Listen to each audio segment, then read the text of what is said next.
Chief Nechombo vabhadharisa maChina ekuuraya murume anonzi Fungai 6,500 vanzi ivo vaise mombe dzinotsika uye vabhadhara school fees yevana vake. Welcome back to your channel. Please don't forget to like and subscribe. So dare rakadaniwa na Chief Nechombo pakadanwa representative emaini pamwechete neavo vakashaikirwa.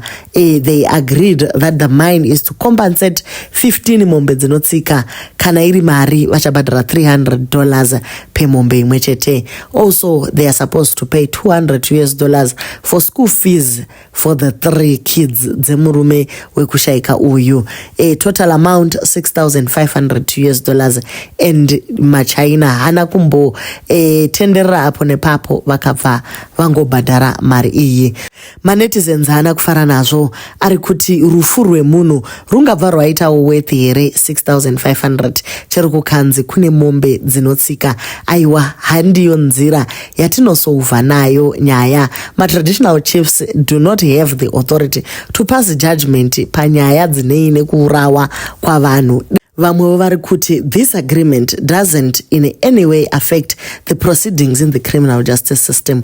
Chiripo ndechekuti payment of compensation is important in the event that the accused is convicted, as that will be a way yekuti vaedze kureduce sentence ichasevewa neuyo wakaita mhosva.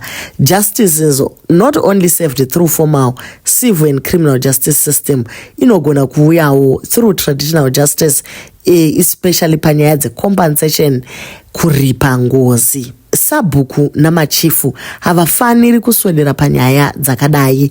Nyaya iyi inofanira kutanga yaenda yonoitwa kukoti yopera, then later on mafamilies anozofambirana vachiita zvekuripa ngozi. Iyi nyaya yekuti munhu afa 3 days ago asati atombovigwa pachiri kuitwa mapostmortem nezvimwe zvakadaro mobva mamanya kuti munoripa.